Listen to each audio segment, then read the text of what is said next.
ਕਾਮਰੇਡਾਂ ਨੂੰ ਮੈਂ ਵਿਸ਼ੇਸ਼ ਤੌਰ ਤੇ ਇੱਕ ਗੱਲ ਕਹਿਣੀ ਚਾਹੂੰਗਾ ਵੀ ਤੁਸੀਂ ਵਾਰ-ਵਾਰ ਆ ਕੇ ਸਟੇਜਾਂ ਤੋਂ ਜੋ ਗੱਲ ਤੁਹਾਨੂੰ ਸਾਡੇ ਧਰਮਾਂ ਤੋਂ ਪ੍ਰੋਬਲਮ ਆ ਨਾ, ਇਹ ਗੱਲ ਮੈਂ ਤੁਹਾਨੂੰ ਦੱਸਦਾ ਵੀ ਪੰਜਾਬ ਨੇ ਤੁਹਾਡਾ ਤੇ ਹਰਿਆਣੇ ਨੇ ਵੀ ਹੁਣ ਤੁਹਾਡਾ ਕਾਰਲ ਮਾਰਕਸ ਤੇ ਲੈਨਨ ਨਹੀਂ ਚੱਲਣ ਦੇਣਾ।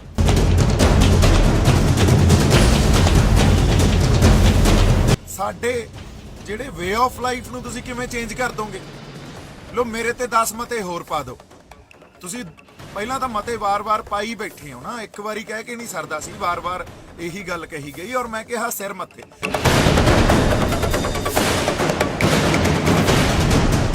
ਤੁਹਾਨੂੰ ਲੱਗਦਾ ਅਗਵਾਈ ਤੁਸੀਂ ਕਰ ਰਹੇ ਹੋ ਇਸ ਅੰਦੋਲਨ ਦੀ? ਨਹੀਂ, ਇਸ ਅੰਦੋਲਨ ਦੀ ਅਗਵਾਈ ਅਕਾਲ ਪੁਰਖ ਵਾਹਿਗੁਰੂ ਕਰ ਰਿਹਾ।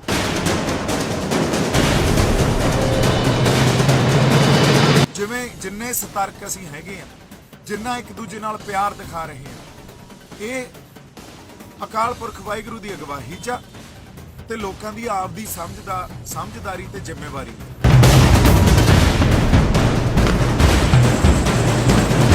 ਦੁਨੀਆ ਦੇ ਕਿਸੇ ਵੀ ਵਿਦਵਾਨ ਨੂੰ ਅਸੀਂ ਇੱਥੇ ਬੁਲਾ ਲਈਏ ਤੇ ਉਹਨੂੰ ਕਹੀਏ ਵੀ ਐਨਾਲਾਈਜ਼ ਕਰ ਇਹ ਸਾਰੀ ਸੰਗਤ ਨੂੰ, ਸਾਰੇ ਇਕੱਠ ਨੂੰ, ਵੀ ਇਹਨੂੰ ਧਾਰਮਿਕ ਰੰਗਤ ਕੋਈ ਦੇ ਸਕਦਾ ਜਾਂ ਇਹ ਬੰਦੇ ਹੈ ਹੀ ਧਰਮੀ?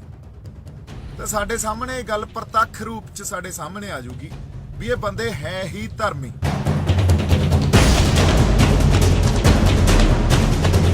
ਔਰ ਧਰਮ ਹੀ ਇਹਨਾਂ ਸਾਰੇ ਲੋਕਾਂ ਨੂੰ ਪੰਜਾਬ ਤੋਂ ਜਦੋਂ ਅਸੀਂ ਦਿੱਲੀ ਨੂੰ ਤੁਰੇ ਤਾਂ ਇੱਥੋਂ ਤੱਕ ਲੈ ਆਇਆ। ਅਸੀਂ ਦਿੱਲੀ ਘੇਰ ਕੇ ਬਹਿ ਗਏ 237 ਸਾਲਾਂ ਬਾਅਦ।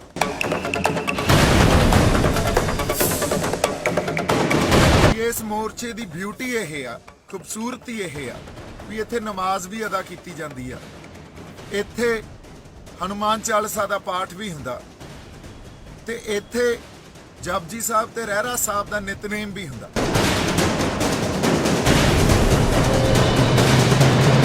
ਸੋ ਧਰਮ ਨੂੰ ਕਿਸੇ ਬੈਡ ਲਾਈਟ 'ਚ ਪੇਸ਼ ਨਾ ਕੀਤਾ ਜਾਵੇ। ਧਰਮ ਸਾਡਾ ਵੇ ਆਫ ਲਾਈਫ ਆ।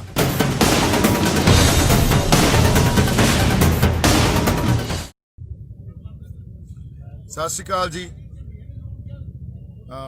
ਪਹਿਲਾਂ ਆਪਾਂ ਲਾਈਵ ਕੀਤਾ, ਉਹਦੇ 'ਚ ਕੁਝ ਆਵਾਜ਼ ਦਾ ਇਸ਼ੂ ਸੀ, ਸੋ ਇਸ ਕਰਕੇ ਆਪਾਂ ਦੁਬਾਰਾ ਗੱਲਬਾਤ ਕਰ ਰਹੇ ਹਾਂ।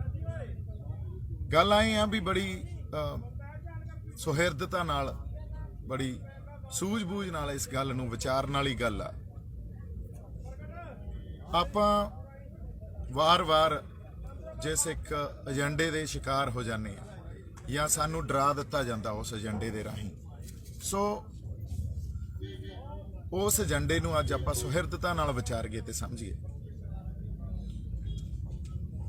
ਇਹ ਦੇਖੋ ਵੀ ਕੱਲ ਜਾਂ 2 ਦਿਨ ਪਹਿਲਾਂ ਵੀ ਸਟੇਜ ਤੋਂ ਇਹ ਗੱਲ ਕੀਤੀ ਗਈ। ਅਸੀਂ ਮੋਰਚੇ 'ਚ ਤੰਬੂ ਲਾਈ ਬੈਠੇ ਆ ਤੇ ਸਟੇਜ ਤੋਂ ਇਹ ਗੱਲ ਕੀਤੀ ਗਈ ਵੀ ਇਹਨੂੰ ਧਾਰਮਿਕ ਰੰਗਤ ਨਾ ਦਿੱਤੀ ਜਾਵੇ ਇਸ ਅੰਦੋਲਨ ਨੂੰ। ਤੇ ਸੁਹਿਰਦਤਾ ਨਾਲ ਜਦੋਂ ਇਸ ਗੱਲ ਨੂੰ ਵਿਚਾਰਦੇ ਆ ਤਾਂ ਉਹਦੇ 'ਚ ਇੱਕ ਗੱਲ ਆਪਾਂ ਕਰ ਲਈਏ ਵੀ ਦੁਨੀਆ ਦੇ ਕਿਸੇ ਵਿਦਵਾਨ ਨੂੰ ਅਸੀਂ ਇੱਥੇ ਬੁਲਾ ਲਈਏ ਤੇ ਉਹਨੂੰ ਕਹੀਏ ਵੀ ਐਨਾਲਾਈਜ਼ ਕਰ ਇਹ ਸਾਰੀ ਸੰਗਤ ਨੂੰ, ਸਾਰੇ ਇਕੱਠ ਨੂੰ, ਵੀ ਇਹਨੂੰ ਧਾਰਮਿਕ ਰੰਗਤ ਕੋਈ ਦੇ ਸਕਦਾ ਜਾਂ ਇਹ ਬੰਦੇ ਹੈ ਹੀ ਧਰਮੀ? ਤਾਂ ਸਾਡੇ ਸਾਹਮਣੇ ਇਹ ਗੱਲ ਪ੍ਰਤੱਖ ਰੂਪ 'ਚ ਸਾਡੇ ਸਾਹਮਣੇ ਆ ਜਾਊਗੀ ਵੀ ਇਹ ਬੰਦੇ ਹੈ ਹੀ ਧਰਮੀ। ਜਿਹੜਾ ਧਰਮ ਆ ਨਾ, ਉਹ ਇਸ ਇਕੱਠ ਦਾ, ਇਸ ਖਿੱਤੇ ਦੇ ਲੋਕਾਂ ਦਾ ਵੇ ਆਫ ਲਾਈਫ ਆ। ਧਰਮ ਨੂੰ ਉਹਨਾਂ ਦੀ ਜ਼ਿੰਦਗੀ 'ਚੋਂ ਮਨਫੀ ਨਹੀਂ ਕੀਤਾ ਜਾ ਸਕਦਾ, ਕਦੇ ਵੀ ਨਹੀਂ ਕੀਤਾ ਜਾ ਸਕਦਾ। ਔਰ ਧਰਮ ਹੀ ਇਹਨਾਂ ਸਾਰੇ ਲੋਕਾਂ ਨੂੰ ਪੰਜਾਬ ਤੋਂ ਜਦੋਂ ਅਸੀਂ ਦਿੱਲੀ ਨੂੰ ਤੁਰੇ ਤਾਂ ਇੱਥੋਂ ਤੱਕ ਲੈ ਆਇਆ। ਅਸੀਂ ਦਿੱਲੀ ਘੇਰ ਕੇ ਬਹਿ ਗਏ 237 ਸਾਲਾਂ ਬਾਅਦ।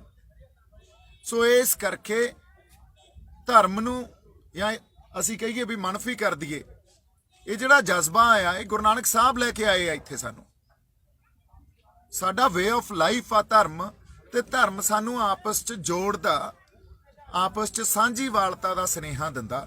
ਤੁਸੀਂ ਦੇਖੋ ਵੀ ਇਸ ਮੋਰਚੇ ਦੀ ਬਿਊਟੀ ਇਹ ਆ, ਖੂਬਸੂਰਤੀ ਇਹ ਆ ਵੀ ਇੱਥੇ ਨਮਾਜ਼ ਵੀ ਅਦਾ ਕੀਤੀ ਜਾਂਦੀ ਆ, ਇੱਥੇ ਹਨੂਮਾਨ ਚਾਲੀਸਾ ਦਾ ਪਾਠ ਵੀ ਹੁੰਦਾ ਤੇ ਇੱਥੇ ਜਪਜੀ ਸਾਹਿਬ ਤੇ ਰਹਿਰਾ ਸਾਹਿਬ ਦਾ ਨਿਤਨੇਮ ਵੀ ਹੁੰਦਾ।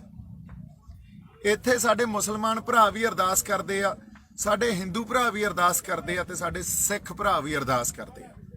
ਸੋ ਇਹ ਜਿਹੜੇ ਆਪਸੀ ਪਿਆਰ ਤੇ ਸਾਂਝੀਵਾਲਤਾ ਨਾ, ਇਹ ਤੁਹਾਨੂੰ ਇੱਥੇ ਮੋਰਚੇ 'ਚ ਦਿਖੂਗਾ। ਕੱਲ ਮੈਂ ਇੱਕ ਲਾਈਵ ਸੈਸ਼ਨ ਕੀਤਾ ਸੀ, ਸਾਡੇ ਮੁਸਲਮਾਨ ਭਰਾ ਜਿਹੜੇ ਉਹ ਨਮਾਜ਼ ਅਦਾ ਕਰ ਰਹੇ ਸੀ ਤੇ ਮੈਂ ਉਹ ਕਵਰ ਵੀ ਕੀਤੀ ਸੀ ਗੱਲ, ਤੇ ਉਸ ਅਰਦਾਸ 'ਚ ਹਰ ਵਰਗ ਦਾ ਬੰਦਾ ਸ਼ਾਮਲ ਹੋਇਆ। ਅਗਲੀ ਗੱਲ, ਜਦੋਂ ਅਸੀਂ ਇੱਥੇ ਫਿਰ ਰਹੇ ਸੀ ਤਾਂ ਕੁਝ ਹਿੰਦੂ ਭਰਾਵਾਂ ਨੇ ਰੋਕ ਕੇ ਇਹ ਗੱਲ ਮੈਨੂੰ ਕਹੀ ਵੀ ਬਜਰੰਗ ਬਲੀ ਦਾ ਆਸ਼ੀਰਵਾਦ ਆ, ਅਸੀਂ ਜਿੱਤ ਕੇ ਜਾਵਾਂਗੇ। ਸੋ ਬਾਕਮਾਲ ਗੱਲਾਂ ਜਿਹੜੇ ਵਖਰੇਵੇਂ ਸਰਕਾਰਾਂ ਨੇ ਜਾਂ ਬਹੁਤ ਹੋਰ ਲੀਡਰਾਂ ਨੇ ਪੈਦਾ ਕੀਤੇ ਸੀ ਨਾ, ਉਹ ਵਖਰੇਵੇਂ ਮੈਲਟ ਹੋ ਚੁੱਕੇ ਆ। ਸੋ ਧਰਮ ਨੂੰ ਕਿਸੇ ਬੈਡ ਲਾਈਟ 'ਚ ਪੇਸ਼ ਨਾ ਕੀਤਾ ਜਾਵੇ। ਧਰਮ ਸਾਡਾ ਵੇ ਆਫ ਲਾਈਫ ਆ।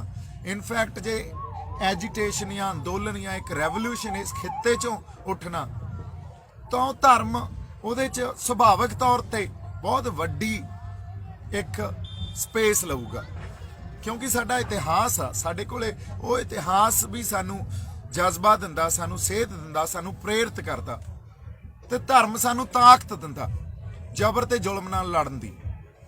ਸੋ ਇਸੇ ਕਰਕੇ ਜੇ ਅਸੀਂ ਦਿੱਲੀ ਇੱਥੇ ਆ ਕੇ ਘੇਰੀ ਬੈਠੇ ਆ ਨਾ, ਪੰਜਾਬ ਤੋਂ ਆ ਗਏ ਤੇ ਆ ਬੈਰੀਕੇਟਿੰਗ ਟੱਪ ਕੇ ਜਿਹੜੇ ਅਥਰੂ ਗੈਸ ਦੇ ਗੋਲੇ ਵੀ ਚਲਾਏ, ਡਾਂਗਾਂ ਵੀ ਭਰਾਈਆਂ, ਸਾਡੇ ਤੇ ਇਹਨਾਂ ਨੇ ਪਾਣੀ ਵੀ ਛਿੜਕਿਆ, ਗੰਦਾ ਪਾਣੀ ਛਿੜਕਿਆ, ਫਿਰ ਵੀ ਅਸੀਂ ਦਿੱਲੀ ਘੇਰੀ ਬੈਠੇ ਆ ਨਾ। ਇਹ ਕਿਸੇ ਕਾਰਲ ਮਾਰਕਸ ਜਾਂ ਲੈਨਨ ਦੀ ਵਜ੍ਹਾ ਕਰਕੇ ਨਹੀਂ ਘੇਰੀ ਬੈਠੇ, ਇਹ ਗੁਰੂ ਨਾਨਕ ਸਾਹਿਬ ਕਰਕੇ ਘੇਰੀ ਬੈਠੇ ਆ। ਇਹ ਜਜ਼ਬਾ ਉਹਨਾਂ ਨੇ ਭਰਿਆ। ਸੋ ਇਸ ਕਰਕੇ ਕਾਮਰੇਡਾਂ ਨੂੰ ਮੈਂ ਵਿਸ਼ੇਸ਼ ਤੌਰ ਤੇ ਇੱਕ ਗੱਲ ਕਹਿਣੀ ਚਾਹੂੰਗਾ ਵੀ ਤੁਸੀਂ ਬਾਰ-ਬਾਰ ਆ ਕੇ ਸਟੇਜਾਂ ਤੋਂ ਜੋ ਗੱਲ ਤੁਹਾਨੂੰ ਸਾਡੇ ਧਰਮਾਂ ਤੋਂ ਪ੍ਰੋਬਲਮ ਆ ਨਾ, ਇਹ ਗੱਲ ਮੈਂ ਤੁਹਾਨੂੰ ਦੱਸਦਾ ਵੀ ਪੰਜਾਬ ਨੇ ਤੁਹਾਡਾ ਤੇ ਹਰਿਆਣੇ ਨੇ ਵੀ ਹੁਣ ਤੁਹਾਡਾ ਕਾਰਲ ਮਾਰਕਸ ਤੇ ਲੈਨਨ ਨਹੀਂ ਚੱਲਣ ਦੇਣਾ। ਇਹ ਗੱਲ ਸਮਝ ਲਓ। ਸਾਡੇ ਜਿਹੜੇ ਵੇ ਆਫ ਲਾਈਫ ਨੂੰ ਤੁਸੀਂ ਕਿਵੇਂ ਚੇਂਜ ਕਰ ਦੋਗੇ? ਲੋ ਮੇਰੇ ਤੇ 10 ਮਤੇ ਹੋਰ ਪਾ ਦਿਓ। ਤੁਸੀਂ ਪਹਿਲਾਂ ਤਾਂ ਮਤੇ ਵਾਰ-ਵਾਰ ਪਾਈ ਬੈਠੇ ਹੋ ਨਾ, ਇੱਕ ਵਾਰੀ ਕਹਿ ਕੇ ਨਹੀਂ ਸਰਦਾ ਸੀ, ਵਾਰ-ਵਾਰ ਇਹੀ ਗੱਲ ਕਹੀ ਗਈ ਔਰ ਮੈਂ ਕਿਹਾ ਸਿਰ ਮੱਥੇ। 10 ਮਤੇ ਹੋਰ ਪਾ ਦਿਓ, ਉਹ ਵੀ ਸਿਰ ਮੱਥੇ ਜਿਵੇਂ ਤੁਸੀਂ ਕਹੋਗੇ, ਪਰ ਉਦੋਂ ਤੱਕ ਹੀ ਜਦੋਂ ਤੱਕ ਤੁਸੀਂ ਹੱਕ ਤੇ ਸੱਚ ਤੇ ਪਹਿਰਾ ਦਿਓਗੇ, ਲੋਕਾਂ ਦੇ ਜਜ਼ਬਾਤਾਂ ਦੀ ਤਰਜਮਾਨੀ ਕਰੋਗੇ, ਸਾਡੇ ਹੱਕਾਂ ਖਾਤਰ ਲੜੋਗੇ। ਤੁਹਾਨੂੰ ਲੱਗਦਾ ਅਗਵਾਈ ਤੁਸੀਂ ਕਰ ਰਹੇ ਹੋ ਇਸ ਅੰਦੋਲਨ ਦੀ? ਨਹੀਂ, ਇਸ ਅੰਦੋਲਨ ਦੀ ਅਗਵਾਈ ਅਕਾਲ ਪੁਰਖ ਵਾਹਿਗੁਰੂ ਕਰ ਰਿਹਾ। ਸੋ ਅੱਜ ਜੇ ਲੋਕਾਂ ਨੇ ਤੁਹਾਨੂੰ ਮੂਹਰੇ ਲਾਇਆ ਨਾ, ਇੱਜ਼ਤ ਬਖਸ਼ੀ ਆ, ਤਾਂ ਉਸ ਇੱਜ਼ਤ ਨੂੰ ਮੇਰੇ ਖਿਆਲ 'ਚ ਸਿਜਦਾ ਕਰਕੇ ਪ੍ਰਵਾਨ ਕਰ ਲੈਣਾ ਚਾਹੀਦਾ। ਤੁਸੀਂ ਲੋਕਾਂ ਨੂੰ ਉਹਨਾਂ ਦੀ ਡਿਸਪਲਿਨ ਦਾ, ਜਿਵੇਂ ਪੀਸਫੁਲੀ ਇਹ ਸਾਰੀ ਐਜੀਟੇਸ਼ਨ ਨੂੰ ਲੋਕਾਂ ਨੇ ਰੱਖਿਆ, ਇੰਨਾ ਵੱਡਾ ਕਰਾਊਡ, ਇੰਨੀ ਵੱਡੀ ਮੋਬਿਲਾਈਜੇਸ਼ਨ, ਅਨਆਰਗੇਨਾਈਜ਼ਡ, ਕੋਈ ਇੱਥੇ ਤੁਹਾਨੂੰ ਲੱਗਦਾ ਲੀਡਰਸ਼ਿਪ ਦੀ ਵਜ੍ਹਾ ਨਾਲ ਬੈਠੀ ਆ? ਇੱਥੇ ਨਹੀਂ, ਲੋਕਾਂ ਦੀ ਆਪਦੀ ਜ਼ਿੰਮੇਵਾਰੀ ਆ, ਆਪਦੀ ਜ਼ਿੰਮੇਵਾਰੀ ਉਹ ਸਮਝ ਕੇ ਬੈਠੇ ਆ। ਜਿਵੇਂ ਪਹਿਰੇ ਲੱਗਦੇ ਆ, ਜਿੰਨੇ ਸਤਰਕ ਅਸੀਂ ਹੈਗੇ ਆ, ਜਿੰਨਾ ਇੱਕ ਦੂਜੇ ਨਾਲ ਪਿਆਰ ਦਿਖਾ ਰਹੇ ਆ, ਇਹ ਅਕਾਲ ਪੁਰਖ ਵਾਹਿਗੁਰੂ ਦੀ ਅਗਵਾਈ 'ਚ ਤੇ ਲੋਕਾਂ ਦੀ ਆਪਦੀ ਸਮਝਦਾਰੀ ਤੇ ਜ਼ਿੰਮੇਵਾਰੀ ਆ। ਸੋ ਲੋਕਾਂ ਨੂੰ ਸਿਜਦਾ ਕਰਨਾ ਬਣਦਾ, ਲੋਕਾਂ ਨੂੰ ਨਿੰਦੀਏ ਨਾ। ਇਹ ਲੋਕ ਹੀ ਤੁਹਾਡੀ ਤਾਕਤ ਆ। ਇਸ ਤਾਕਤ ਨੂੰ ਤੁਸੀਂ ਪਛਾਣੋ ਤੇ ਇਸ ਖਿੱਤੇ ਦੇ ਲੋਕਾਂ ਦਾ ਜਿਹੜਾ ਵੇ ਆਫ ਲਾਈਫ ਆ, ਉਹਦੇ 'ਚ ਧਰਮ ਬਹੁਤ ਵੱਡੀ ਜਗ੍ਹਾ ਰੱਖਦਾ। ਸੋ ਇਹਨੂੰ ਕਿਸੇ ਗਲਤ ਜਾਂ ਬੈਡ ਲਾਈਟ 'ਚ ਆਪਾਂ ਪੇਸ਼ ਨਾ ਕਰੀਏ। ਜੇ ਇਸੇ ਤਰ੍ਹਾਂ ਧਰਮ ਨੂੰ ਪੇਸ਼ ਕਰਕੇ ਤੁਸੀਂ ਸਾਨੂੰ ਡਰਾਉਣ ਦੀ ਕੋਸ਼ਿਸ਼ ਕਰਦੇ ਹੋ, ਮੈਂ ਚਾਹੁੰਦਾ ਸੀ ਵੀ ਸਾਡੀ ਕੋਈ ਜਿਹੜੀ ਪੰਥਕ ਸ਼ਖਸੀਅਤ ਆ ਜਾਂ ਕੋਈ ਧਾਰਮਿਕ ਸ਼ਖਸੀਅਤ ਆ ਜਿਨ੍ਹਾਂ ਨੂੰ ਧਰਮ ਬਾਰੇ ਬਹੁਤ ਗਿਆਨ ਆ, ਉਹਦੇ ਤੇ ਬੋਲਣ। ਮੈਂ 1-2 ਦਿਨ ਵੇਟ ਵੀ ਕੀਤੀ, ਪਰ ਕਿਸੇ ਨੇ ਨਹੀਂ ਇਸ ਬਾਰੇ ਆਵਾਜ਼ ਬੁਲੰਦ ਕੀਤੀ। ਤਾਂ ਮੈਨੂੰ ਲੱਗਿਆ ਵੀ ਆਪਾਂ ਨੂੰ ਇਹ ਗੱਲ ਬੜੀ ਸੁਹਿਰਦਤਾ ਨਾਲ ਵਿਚਾਰਨੀ ਚਾਹੀਦੀ ਹੈ ਤੇ ਪੇਸ਼ ਕੀਤੀ ਜਾਣੀ ਚਾਹੀਦੀ ਹੈ। ਐਨੀਵੇਜ਼, ਆਪਾਂ ਅੱਜ ਇਕੱਠੇ ਆ ਤੇ ਉਹ ਇਕੱਠ 'ਚ ਜਿਹੜੇ ਕੁਝ ਵਖਰੇਵੇਂ ਸੀ, ਜਿਹੜੇ ਕੌਨਫਲਿਕਟ ਸੀ, ਜਿਹੜੇ ਆਪਸ 'ਚ ਮਨਮਟਾਵ ਸੀ, ਉਹ ਮੈਲਟ ਹੋ ਚੁੱਕੇ ਆ। ਤੁਸੀਂ ਇੱਥੇ ਸਟੇਜਾਂ ਤੋਂ ਜਾਂ ਉੱਥੋਂ ਖੜ ਕੇ ਮੁੜ ਜਾਂਦੇ ਹੋ, ਤੁਸੀਂ ਆ ਕੇ ਲੋਕਾਂ 'ਚ ਪਿਆਰ ਤਾਂ ਦੇਖੋ, ਲੋਕਾਂ 'ਚ ਜਜ਼ਬਾ ਤਾਂ ਦੇਖੋ। ਬਾਕਮਾਲ ਆ, ਕਿਸੇ ਵੱਖਰੇ ਲੈਵਲ ਤੇ ਗੱਲ ਚਲੀ ਗਈ ਆ ਜਿਹਨੂੰ ਕਲਪਿਆ ਨਹੀਂ ਜਾ ਸਕਦਾ ਸੀ। ਸੋ ਪਹਿਲਾਂ ਜੇ ਆਪਾਂ ਪੰਜਾਬ ਦੀ ਗੱਲ ਕਰਦੇ ਸੀ ਤਾਂ ਪੰਜਾਬ ਨੂੰ ਬਿਨਾਂ ਖੇਤੀ ਤੋਂ ਤੇ ਸਿੱਖੀ ਤੋਂ ਨਹੀਂ ਕਲਪਿਆ ਜਾ ਸਕਦਾ। ਹੁਣ ਇਸ ਐਜੀਟੇਸ਼ਨ ਨੂੰ ਬਿਨਾਂ ਕਿਸਾਨੀ ਤੋਂ ਤੇ ਧਰਮ ਦੇ ਜਜ਼ਬੇ ਤੋਂ ਨਹੀਂ ਕਲਪਿਆ ਜਾ ਸਕਦਾ। ਔਰ ਜਿਵੇਂ ਮੈਂ ਕਿਹਾ, ਧਰਮ ਤਾਂ ਸਾਨੂੰ ਜੋੜਦਾ, ਧਰਮ ਸਾਨੂੰ ਆਪਸੀ ਪਿਆਰ ਵਧਾਉਂਦਾ, ਧਰਮ ਤਾਂ ਸਾਨੂੰ ਤਾਕਤ ਦਿੰਦਾ ਜ਼ੁਲਮ ਦੇ ਖਿਲਾਫ ਲੜਨ ਦੀ। ਸੋ ਇਹਨੂੰ ਕਿਸੇ ਗਲਤ ਢੰਗ ਨਾਲ ਜਾਂ ਇੱਕ ਬੈਡ ਲਾਈਟ 'ਚ ਪੇਸ਼ ਨਾ ਕੀਤਾ ਜਾਵੇ। ਇੰਨੀਆਂ ਕੁ ਗੱਲਾਂ ਮੈਂ ਤੁਹਾਡੇ ਨਾਲ ਕਰਨੀਆਂ ਸੀ। ਬਾਕੀ ਜਿਉਂਦੇ ਵਾਸਤੇ ਰਹੋ ਤੁਸੀਂ, ਟਾਈਮ ਟੂ ਟਾਈਮ ਆਪਾਂ ਗੱਲਾਂ ਕਰਦੇ ਰਹਾਂਗੇ।